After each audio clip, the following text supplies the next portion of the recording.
Então, para mim, o despertar da inteligência é a gente ter a capacidade de ver as coisas como elas são.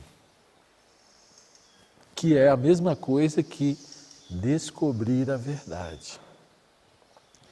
Você só vai descobrir as grandes verdades do universo se você descobrir as pequenas verdades relacionadas com a sua vida, com o seu sentimento, com o seu pensamento. Se você for refém de um labirinto de memória, né, de compulsões, de medos, da dualidade do pensamento, o pensamento é sempre dual, a inteligência não. O que significa ser dual? A dualidade, ela tem a ver com essa capacidade de projeção. Então, por exemplo, eu vou vestir uma roupa mais quente ou mais fresca. Como está o tempo? Aí não, essa aqui é fininha, está calor. Eu vou com essa, não, essa aqui é grossa, vai fazer calor. Vou sentir calor com ela. Então o pensamento, ele existe para isso, para essas coisas práticas. Além daqueles registros óbvios, onde eu moro, né? A gente tem um nome para poder... O nome é igual a placa do carro, né? Cada um tem um para poder ter a vida civilizada. Mas nós não somos o nome, assim como o carro não é a placa do carro. Não é assim? Então a memória, ela tem essa função, e o pensamento também, de gerar comparação para as coisas práticas. Né? Ah, eu quero uma casa maior, uma casa menor. Eu tenho 10 filhos, então eu preciso de uma casa maior. Bom, agora eu estou solteiro, não adianta nada essa casa desse tamanho, eu vou querer uma casa menor. Então essas comparações é a função do pensamento fazer, e para isso você escolhe entre uma coisa e outra, coisas práticas, coisas materiais. Esse carro bebe muita gasolina, eu quero um mais econômico, eu vendo esse, compro esse, pronto. Agora, quando a gente usa o pensamento para os relacionamentos,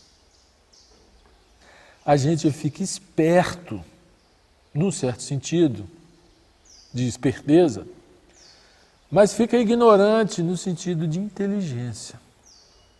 Sabe por quê? Porque o pensamento não foi feito para os relacionamentos. Quando eu digo, minha mulher é assim, pronto. Eu já estou me relacionando com a imagem que eu tenho dela, eu não estou me relacionando com ela.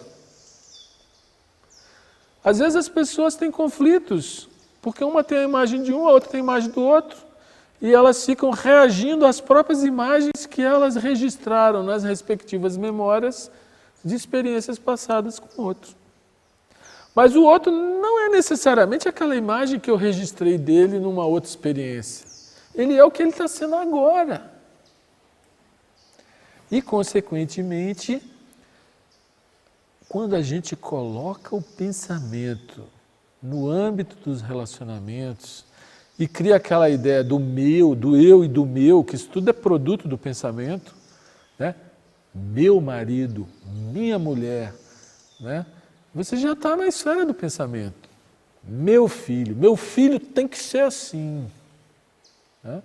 Quer dizer, o eu, que é produto do pensamento, que é o próprio pensamento, nos relacionamentos, ele é problemático, perigoso, destrutivo, venenoso.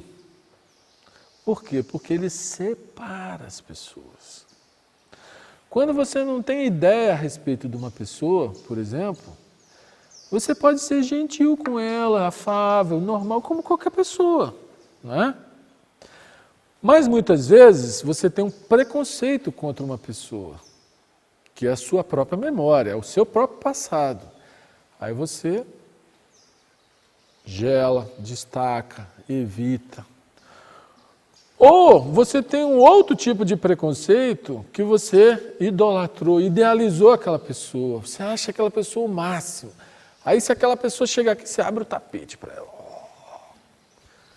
Por que tanta diferença? Por que uma eu desprezo e outra eu faço tudo? Porque eu estou deixando o pensamento interferir nos relacionamentos. E é isso que todo mundo faz. Né? Então, essa dualidade do eu, não eu, das comparações, elas são produto do pensamento.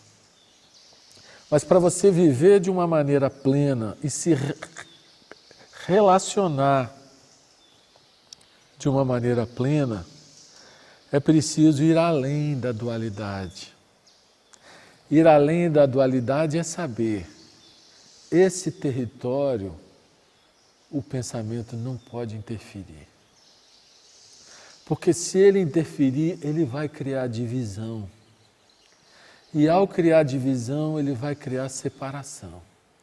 Ele vai criar o eu e o você. E quando ele faz isso, o terreno para o conflito já está pronto. Mesmo que a gente se relacione civilizadamente, amistosamente, etc., etc., quando há essa mudança na consciência, de eu perceber o próprio pensamento gerando a dualidade, e vejo que eu não preciso ter ideia nenhuma a respeito de vocês. Eu posso me relacionar com vocês, com o que vocês estão sendo agora. Pouco importa o que foram. Né? Eu posso me relacionar com vocês de uma maneira nova, sem barreira, sem preconceito.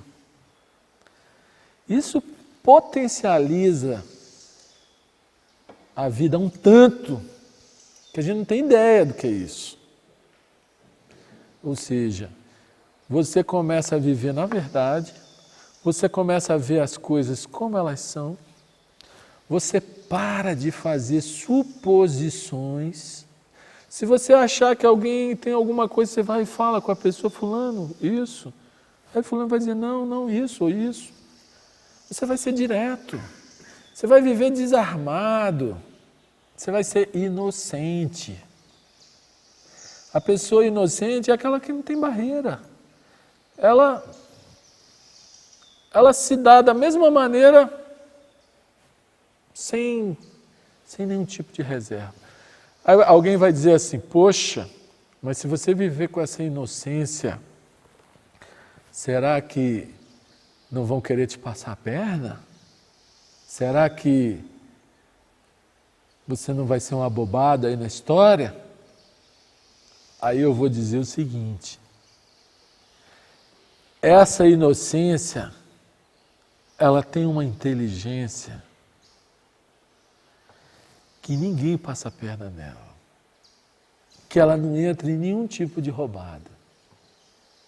Por quê? Porque ela é extremamente sensível, ela é extremamente acordada. O mínimo detalhe revela a verdade para ela e ela já não entra na canoa furada. Ela é muito viva, muito atenta. Mas não uma atenção forçada, ela é naturalmente atenta.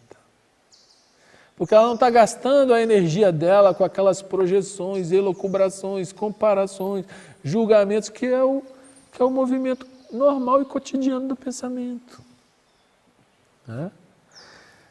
Então, para a gente dar esse salto para a dimensão da inteligência, é preciso compreender o pensamento. É preciso saber como ele opera.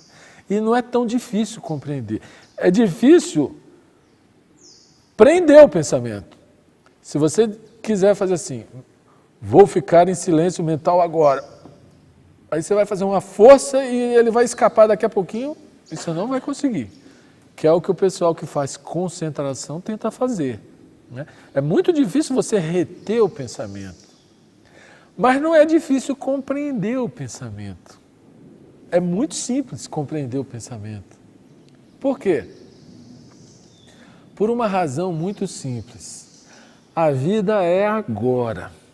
Sempre agora. Só agora, nesse momento, é que a gente pode viver. Se eu compreendo que eu não posso ir ao passado, a não ser viajando no pensamento, como eu não posso ir ao futuro, a não ser viajando no pensamento imaginativo, que a vida é só agora,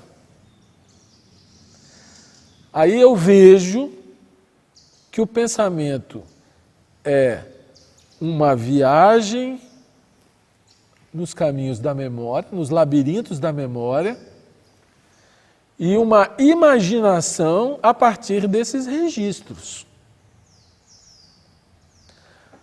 E ele é sempre uma fuga do agora.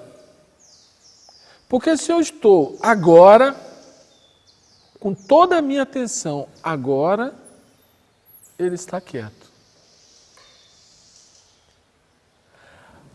Quando ele começa a fazer a sua especulação, o seu movimento, se eu percebo ele fazendo a especulação e o movimento, eu também estou no agora, porque eu o percebo. Agora, se eu não percebo, aí a minha consciência embarca naquela viagem dele, e aí ela vai. Aí eu já estou no segmento, eu já não estou no agora. Eu já estou enredado nos labirintos da memória.